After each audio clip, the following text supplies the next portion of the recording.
Well, hello and a very good morning. It's Andrew Eborn here, delighted to be joined again by Vicky Pryce to unpick the budget. Good morning, Vicky. How are you doing? Good morning. Well, it's been a busy day, I have to say, but not just for me, but of course for everyone, including the poor Chancellor, who was just on the Today programme sounding quite exhausted, I have to say. I mean, she had come from some other interview and probably didn't sleep very much last night, I'm guessing. So all sympathy with her on that, at least, not necessarily on all the measures, but certainly on Well, it that. was extraordinary. Before we get on to the measures, the thing which sort of dominated everything, which is the first time I've ever seen it, and is that all of the stations went away from Prime Minister's question time to unpick the budget even before Rachel Reeves had got onto her feet because of this leak from the Office of Budget Responsibility. What did you make of that? Well, that was really quite well, strange and funny at the same time because I was about to start a podcast, but we had, of course, listen to the budget first and then do an hour-long event, a live event. And of course, the moment I got to the green room, suddenly there was the announcement, we've got it already. It's been leaked. Is this possible? And indeed, then you watched before Rachel Reeves spoke to the Parliament, and while there was Prime Minister's questions, we were actually also watching the various other programs, including the BBC, which were going through the figures because they had already started analysing or looking for them. So you could see actually the presenter sort of flicking pages and said, "Oh, good, look at that. That's a," and so it was all there. But of course, for us, we had to look at it through an online version, possibly that was there, and so it did help in some ways, but did it not complicate things as well? Because you were suddenly expected to know what was in the budget even before you had the real chance to go through the document, which actually is quite long. So with so many measures, Yeah. I think it's been counted that there were 88 different tax measures, which of course complicate issues quite significantly, and people in the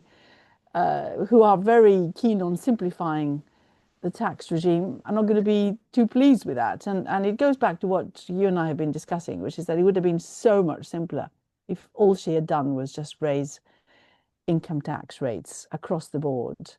No, absolutely, Not and that by was the much, sort of but much that much would easier. have And given well, it it's all that she wanted. Yeah. yeah, and it's interesting that you say it's 88 because obviously in Asia, 88 is all about plenty and all about money and all about success. So it's quite interesting. I was looking at Yeah. the various headlines that they've got. The Times talks about high welfare, high tax, budget with a Labour heart.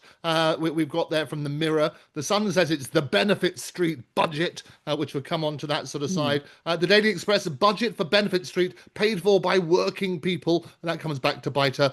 Daily Mail, spiteful raids on strivers to lavish billions on Benefit Street. And the Star, obviously, the Rach stole Christmas. There you go. So they had that sort of thing. What? What's your overall impression of the budget?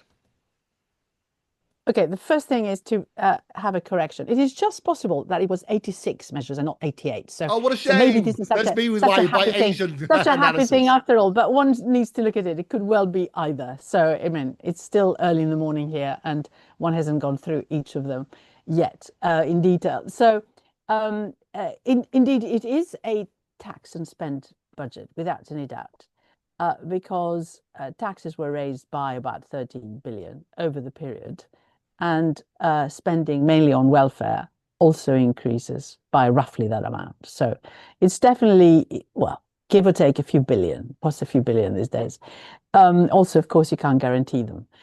So that's basically its premise. And it does indeed increase both the tax take and the spending as a percentage of GDP for 1 percentage point. So it's really balancing itself out. But one of the reasons for perhaps the tax increases also being uh, you know, questionable in some ways because they happen a little bit later. But the reason for them happening, and because you're not going to get the very simple and quite easily uh, foreseeable, if you like, income into the exchequer that you would have got from a very straight increase in income tax rates. is that you question also the headroom. So the point of this whole exercise, apart from, of course, satisfying the Labour left in particular and making sure that it was seen as a sort of fair budget, has also been to satisfy the markets that you are going to have more of a headroom at the end of the day if there is another crisis. And a lot of what Rachel Reeves spoke about this morning and yesterday in Parliament when she was presenting her budget, and what was said by the head of the Office of Budget Responsibility, who, of course, has taken full responsibility for the leak, but is looking to see, how exactly it happened. Was it internal, external agents who were involved, or whatever? Is that if you have a headroom which is considerably bigger than what it had fallen to before, because you couldn't make some of the cuts, welfare cuts, remember, that couldn't happen. There was a reversal of the fuel winter allowance, which was also didn't go through, and because there were lots of Labour rebels who didn't like it. So all that left the headroom really, really exposed, one of the lowest headrooms that we've seen in decades. For any fiscal event. So she didn't just double it, she got it up to over 20 billion, whereas it had fallen to something like 4.5 billion. So she restored it back to the 10 and then doubled it again. So, but a lot of these measures that have been put in place on the tax front are, given that you intend to spend a lot of that on welfare, lifting of the two-child benefit cap, which is actually quite important, again, for Labour, and actually a pretty fair thing to do because it brings up so many kids out of poverty. I think the calculation is somewhere between 400,000 and 500,000, which is really, really quite major.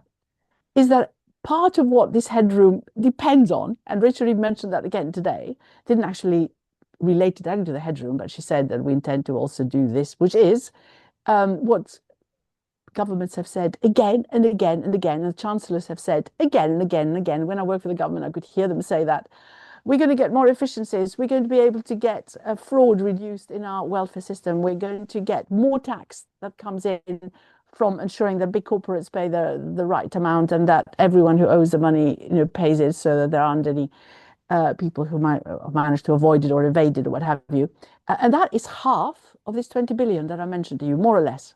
So the markets have bought it nevertheless, and we've seen yields coming down. So it looks like the government has gone away with it, for the moment. And what is more, even this headroom is at the end of the period. And a lot of the tax changes that are happening, and that's the interesting thing about this budget, which I've been commenting on since yesterday, is that a lot of the spending happens now, starting from next year. So, for example, the two-child cap benefit cap, rather. This is what happens when you've been up since very, very early this morning. You're doing very well. I love it. It's going to be good. Is happening next year. So the financial year starting in April. A Yes. lot of the tax changes happened hugely later. So the Right. mansion tax that everyone was talking about before, which is supposed to come into effect, for houses over 2 million, worth over 2 million pounds, with the rates sort of going up to those worth 5 million plus. That comes into effect in 2028. Yes. The salary it sort of sacrifice, if you want to call it that, the scheme that allows you to not get a salary paid, which has all the things in terms of pension benefits that you get, of course, for putting some money aside, including preferential tax treatment for both the employer and the employee. That now has a limit, will have a limit. That doesn't come into effect until 2029. And yet that particular measure is meant to reduce the cost of this practice of salary sacrifice by about 4.7 billion. So in other words, it is a tax take, if you want to call it that, a positive thing for the government, but not until 2029, when people are already saying, well, that's the year of the election. Are you Yeah. really going to go ahead with this? Or is a government which comes in next going to scrap some of these things? So there is a lot of uncertainty about these figures, and yet the markets seem to be, for the moment, reasonably satisfied with this. Yeah, and it's a really, really easy point for people to understand. You say, look, okay, you've got to get the money in order to pay it out. But the general point that you're making is obviously it's all about timing. They're paying the money out even before they've got it. Where's that money going to come from? Because there is no magic money tree. Of course, it will get borrowed, of course, as has been the case all along. So we had gone into a borrowing spree before, in the sense that if you look at what happened last year, there was an extra 70 billion spending per annum, which was already put into the system. A lot of that spending happened early. So it was front loaded. So we got quite a lot of that happening in the first 18 months of this government. A lot of it went to the National Health Service, which was absolutely necessary. So that's why they can now say, look, we have achieved a certain amount as a result of that, which is reducing waiting lists for particular things. So that is true. Yes, it varies from month to month, but there has been an improvement. And a lot of investment also in terms of equipment in radiology and other areas, and the increase of AI use Yes, in and hospitals. my pet baby putting the AI into Britain. I'm really pleased to hear that. Those are my sort of buzzwords when we heard that, because Yeah, there are huge efficiencies that can be brought in yeah. as a result of that. And the efficiencies are, of course, fed into the system. So whatever it is that they think they're going to be spending in the future is part of that whole picture. So they are taking into account any efficiencies that are there. In fact, in all the figures, when you look at every government department, efficiencies are built in, and they have to implement those efficiencies, sometimes with just cutting people, unfortunately, and at other times, like what we're seeing in the criminal justice system, suggestions that perhaps because there is such a huge backlog and the money wasn't there, maybe change the way in which you do trials so you don't have trial by jury across. So all these things are cuts in the way in which public services are performed and the way that the public perceives it. And that those, of course, have huge dangers with them. But the departmental budgets were set in the spending review last summer. So in the summer. So we've actually got the figures there in terms of what individual departments can do. And all those departments have been asked to, when those spending figures were allocated, the spending budgets were allocated, they were assuming that there were going to be quite significant cuts from the departments themselves. And that a number of the wage increases have been given to the public sector, and perhaps also is the discussion now with the doctors wanting more, would come from the budgets of those individual departments. And if that is indeed the case, the public sector wages are rising faster than is the case for private sector wages, then those departments are going to have to pay for those, which means there's going to be less money available. So they have to cut elsewhere. So that is the problem. Yes, you look like you are spending quite a lot of money on public services, or at least you're raising taxes to spend on welfare and other things. But actually, for the individuals who rely on those services, they don't always see an improvement. In fact, in some cases, they will see a reduction in that provision of services. So they've still got this problem to sort out. But you can understand why they want to raise taxes in order to be able to ensure that services are done, properly. But the truth is that in this particular case, most of it is going into welfare. So a lot of the taxes that are being raised are going to go into welfare, and the rest will have to be borrowed. Yeah. So going back to your original question, which is exactly what is going on. And the interesting thing is that there are two rules on the fiscal side. So the government doesn't borrow supposedly for current spending. In other words, day-to-day spending. This is why I went through this whole thing to say that a lot of the spending for the departments, I mean, they have to do it within the means they've been allocated. And if they start wanting to spend more in that one area, they're going to have to cut somewhere else. And that's the real problem for them, because you're not meant as a government to be borrowing to assist them to do that. So day-to-day spending is supposed not to be based on borrowing, is meant to be based on taxes. This is why we're seeing these tax increases taking place. But that is a target over, in 3 years' time. That's the way it works, which means that in the short term, going back again to your question, you borrow. If you need more to do all the things that you want to do, and you've got a limit in terms of taxes, and some of these increases in taxes are happening later, then you go to the market and borrow. And if the market is prepared to lend to you at lower interest rates, which seems to be what the market now is beginning to be inclined to do after this budget, then that also saves you quite a lot of the cost of servicing your debts, and you can borrow more cheaply, and you can then allocate it the way you want it, Yeah. and not have a huge headache in the future. And it's an interesting point, isn't it? Going back to the timing in particular, because if you're spending lots of this money and then there might be a change of government, they're the ones who get the blame for the deficit again, aren't they? Well, absolutely. And of course, in what they would do, assuming there is a change of color as well. So if you get any government that doesn't believe in all these welfare transfers, they're going to cut. So there isn't any huge certainty. But of course, they might also cut taxes. So businesses might be happier with that. But of course, getting the balance right is always important. But there are some things which are significant. I mean, first of all, we are not likely to get very fast growth in the next few years. If you look at what the Office for Budget Responsibility is now forecasting, yes, they have a slightly better figure for this year, and that is because of everything that's happened, partly because the government is spending so much more, or has been spending so much more. So the original very substantial increase in spending, as I said, a lot of it has happened early on, so less happening later. And that has helped growth, plus the fact that the economy got itself into a higher gear just in order to be able to sell to the US before the tariffs went up. So a lot of exports, a lot of manufacturing production, a lot of investment happened in the first half. And since then, it's all sort of stagnated, gone back to normality, if you like, which is the case also in loads of other countries. I mean, Europe is seeing something similar. So an uptick in the beginning of the year because of that, trying to avoid having to pay the tariffs, and then, of course, things slowing down. We've seen some rather poor figures coming out of Europe just recently for the last quarter. So, but the spending that they have made has helped to keep also growth up. For future years, we have lower growth, and we have that because there's low productivity, which is forecast by the government, by the Office of Budget Responsibility.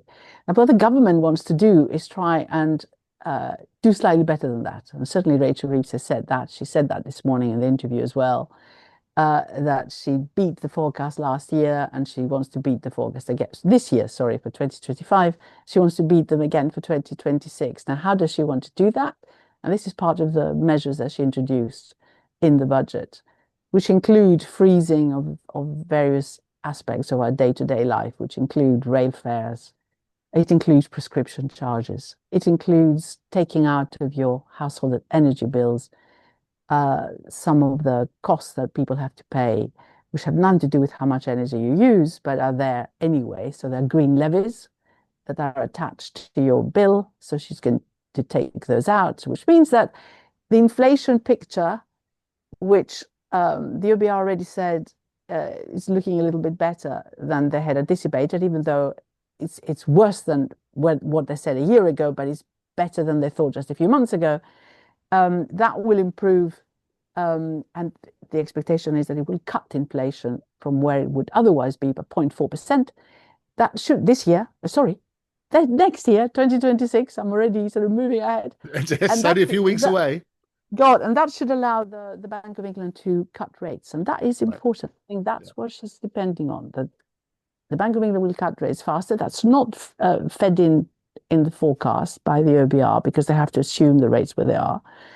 And that will, of course, mean relief for households that borrow, relief for companies, and relief also for the state because short-term central bank rates are very directly correlated with the yields. What I always love doing on this program is sort of breaking things down in a way that is palatable and understandable to the general population who are far cleverer than the media give them credit for with those sort of sound bites. I think it'd be really helpful to have the Vicky Pryce sort of rundown on what the measures were and the real impact for ordinary working folk. So if you can take us through, and we were chatting just before we came on air about the way that AI and the media, they always look for these sensational headlines. So it'd be good to get the Vicky Pryce sort of summary as to what you would call this budget if you were to write that headline, and to summarize the key measures from your point of view. Okay, it is a tax and spend budget, no doubt about that. For the individuals and households, the most important measure is the fact that the freezing of tax thresholds, which was supposed to stop in 2028, is going to carry on for another 3 years. And that is beyond the next elections as well. So who knows what's going to happen with that? This is something that was announced in 21, it was started in 22, and it was supposed to be unfrozen and be 28. Rachel Reeves said last year that she really didn't want that to continue because it was bad for working people. But now, of course, she's continuing with it because she needs the money. That's going to raise the price. Just on that though, Vicky, when a government binds a future government, they don't have to comply, or do they? No, they can change that overnight if they want to. Yeah, so and I think that's really important. So all this sort of spend now and pay for it later, effectively this is kicking it into potentially if there were to be a change of government, and if you believe the polls now there would be, it's basically creating that problem, maybe forward thinking for the election after next. Absolutely. The only thing is, of course, that she does need that money if she is to meet that headroom figure that we were talking about before and convince the markets that there is a plan ahead. And the question is, of course, any government that comes in is going to have to also depend on the markets because we're still going to have a big debt to service. Yeah. So personal allowance is frozen for a few more years. So basically, what that will mean is, even though it's not an increase, direct increase in tax, people's allowances, the cost of living is going up. So you're still going to get less money in your pocket as a result. Yes, and there have been some calculations that say that certainly for people who earn less than 35,000, that's a Resolution Foundation calculation, it would have been cheaper for them if there was a one, they would have been left with more money if there was just a one p in the pound increase in income tax than the changes that are in the budget right now. Okay. Next measure. On the tax front, what we have is a series of measures. So it's interesting you say measure. Um, so you've got something on the welfare side, which is of course the two child benefit cap, which is going as of next April. That of course is going to cost. I mean, it's interesting. So by the end of by year five, 4 or 5, it may cost, according to the Office of Budget Responsibility, about 7 billion. But for the moment, the assumption is it will be about 2.5 billion next year, the extra cost of that. So in order to make up for it, gaming duties are going up, online gaming in particular. So they could raise just under 2 billion. So that almost makes up for it. It was always thought that there would be something that increases to hypothecate this for the extra cost on welfare from that change in policy of the towards children. And then you have the salary sacrifice one, which is an interesting one because that is supposed to go, of course, as I said, in 2029. But that, if it does indeed happen, will raise or at least reduce the cost of the exchequer by 4.7 billion. So that's quite large. It affects people's willingness to maybe work harder because then they will all, have to pay more in terms of tax. But also for employees, it will mean that they have to pay national insurance contributions on that money, which is now going to be salary rather than something which can be put aside for pension. So that's an extra cost to businesses, adding to everything else that they have to live with, such as the increase in national insurance contributions that we saw last year. The other ones include taxing electric vehicles per mile. So because, of course, fuel duty right now collects about 25 billion a year. Well, if you have electric vehicles, then that's going to be a problem. It leaves you a bit of a gap. And what is more, it's not just the fuel duty that you have to pay, which of course has been frozen for the time being. So, it's just over, 52 a p per litre, something like that. Then you have VAT on top, of course. And also what you pay for your vehicle excise duty. So you're paying for driving the car. That has been low for EVs, but actually it's about to increase. But if you have EVs rather than petrol cars, then you've got a real shortfall in what you collect. And since this government has also frozen fuel and the ones before fuel duty since 2011, I think, there's a big gap there that will need to be filled anyway. So imagine how much easier it would have been for the government if they had increased fuel duty with inflation every year. Anyway, so that's another one, and it is actually likely to be collected quite a few billion by the time it takes full effect. But even that one won't happen for 2 years. Right. But what it means is that you pay 3p per mile.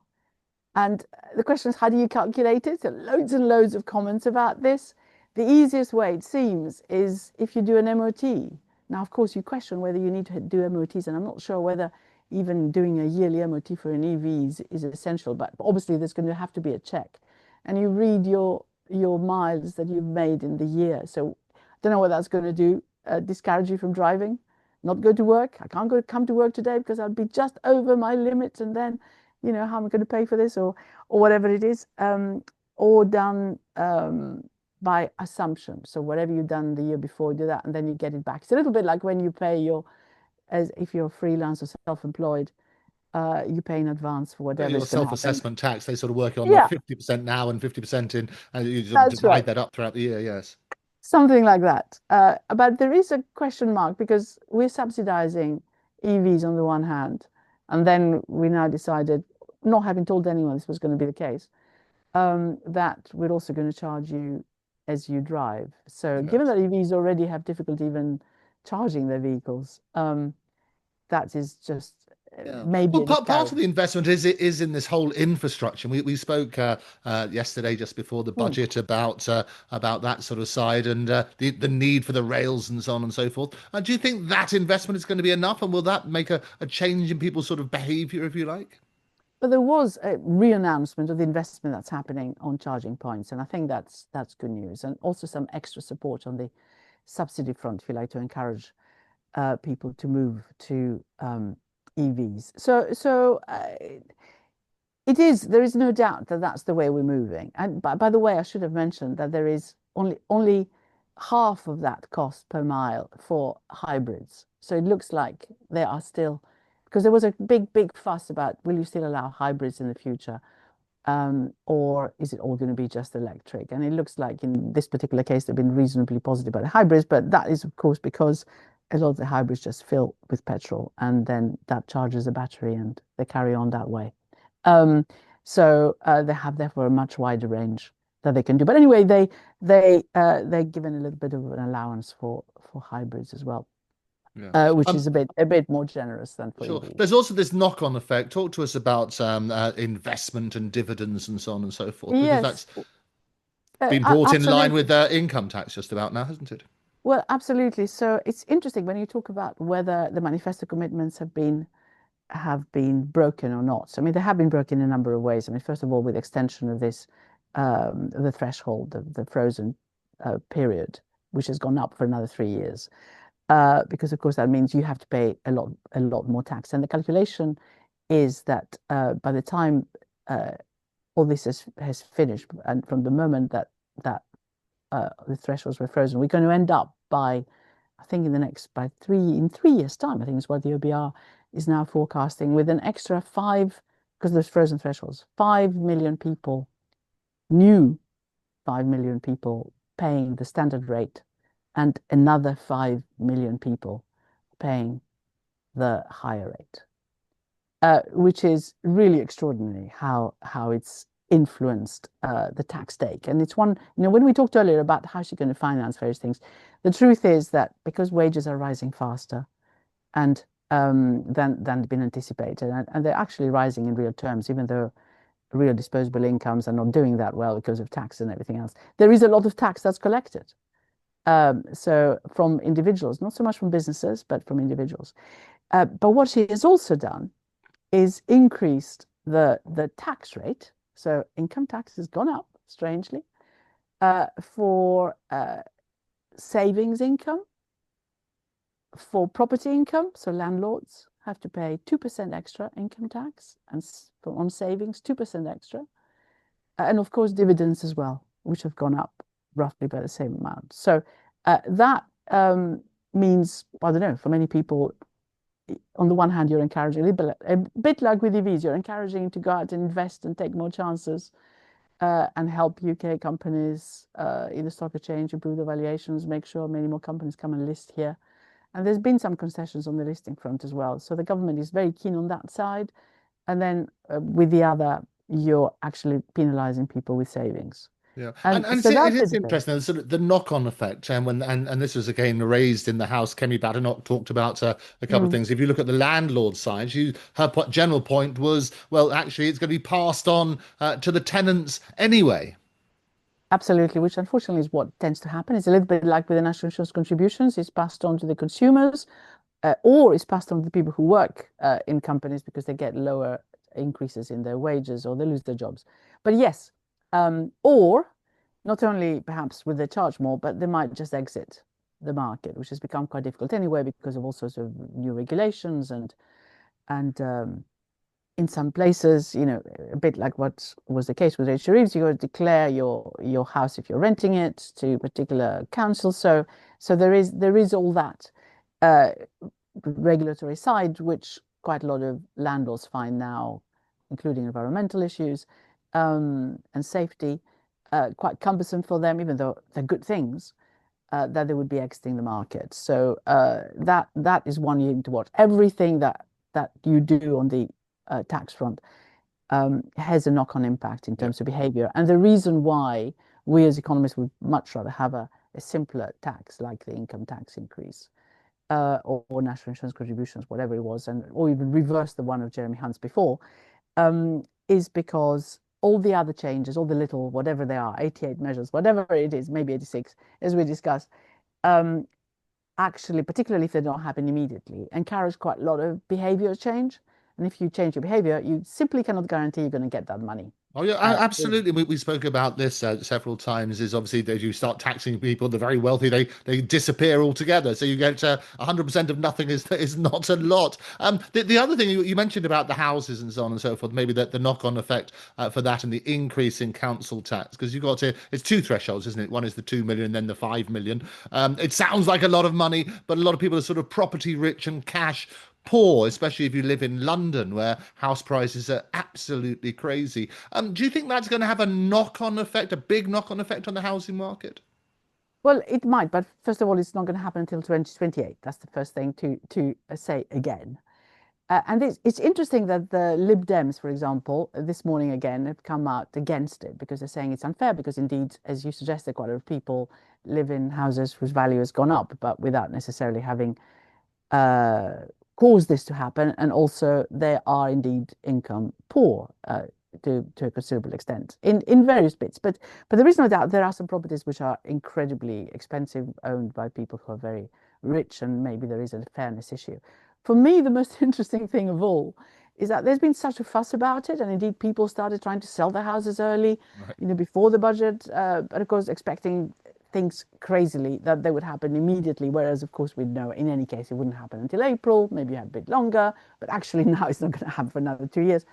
But the amount it's supposed to raise is peanuts. Sorry, peanuts in the sense of by comparison to everything else that we just went through, the gambling duties, the salary sacrifice, etc., etc. It's very small. It's about 400 to 500. In fact, 500 is maybe an overestimate, million a year, which really is tiny. And as you rightly say, for whatever reason, if the valuations don't go right, if there are huge exemptions, as they've already been hinted, you just may not raise very much at all. Is it worth completely unsettling the market and maybe even discourage building of houses, which, of course, as we know, we're not doing very well right now, despite the very ambitious targets of the government? No, absolutely. Another group which is very vocal. I live right in the heart of London, and we had all these glorious tractors coming out onto the streets. What was the impact for farmers? There's been of a giveaway there in terms of being able to transfer between husband and wife uh,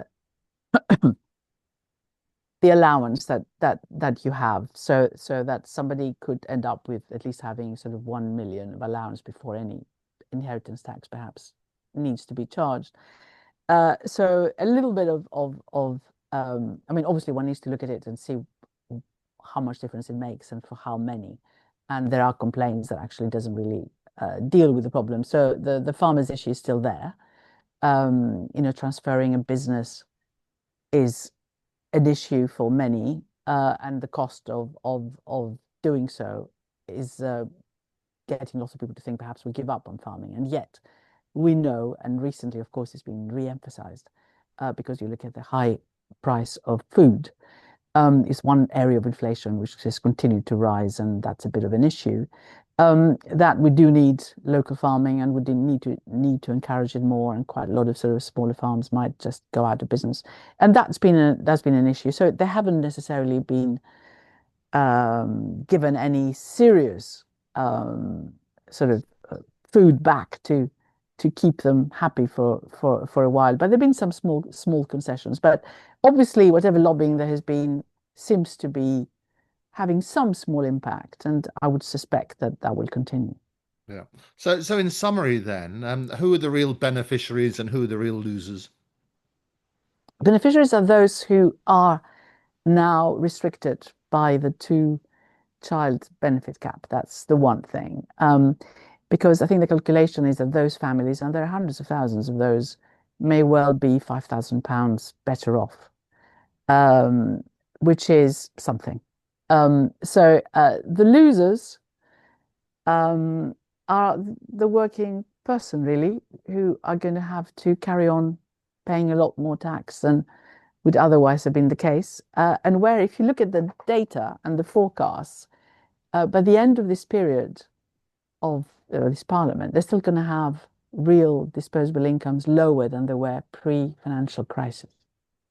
Yeah, and it is interesting. I mean, Kemi Badenoch predictably sort of got up and pointed about this and the words that resonate. We won't tax the ordinary working folk more than that. Those are, as you say, the losers. Should Rachel Reeves resign? I don't have any view on that. This is politics. But what I would say is that what she's counting on, as I said earlier, is for interest rates to come down, which will help the working person. And at the same time, of course, even though you have these predictions of um, real disposable incomes suffering, in the short term, you still have substantial increases in minimum wage, which of course are an issue for firms. But you do give more money in people's pockets. Yes, you tax it as well at the same time. But there is likely to be a little bit of a boost because there is going to be more money available perhaps to spend. And that is important. And if for whatever reason, because you asked about, how it's all perceived, it leads to a bit of an improvement since we haven't seen any extra taxes on businesses, both on business confidence and on consumer confidence, then we might find that perhaps some of the forecasts of the Office of Budget Responsibility may look a little bit pessimistic when we look at them again in a year's time. On that basis, as you asked whether she should stay there or not, I think she's determined to see slightly better performance of the economy. And judging from the reaction so far from businesses and others, many of them, of course, encouraged to go out and say something positive about the budget. It would suggest that she's been given a bit of a lease of life for a bit longer. Okay. And finally, just a reminder of your clickbait title for this particular episode, rather than getting AI to do it or to get the various media outlets and their copywriters. What's the Vicky Pryce headline? A sober look at the budget, which of course isn't going to go anywhere at all because it is so sober and not terribly exciting. So what would AI say instead if you put it through it? Oh, I'll tell you what, we'll do an alternative one. We'll have a look at what was said. I'll put a sober look at the budget, Vicky Pryce, and then I'll put another one up with AI. Vicky, an absolute delight. People should rush out and get your book. 10-second plug for it. Oh, yes, it's called Mismanaged Decline. And I wish I had a copy right next to me, which I don't, but thank you very much for that. I will put the link in, as always, into the description. Vicky Pryce, thank you so much for joining me. Thank you.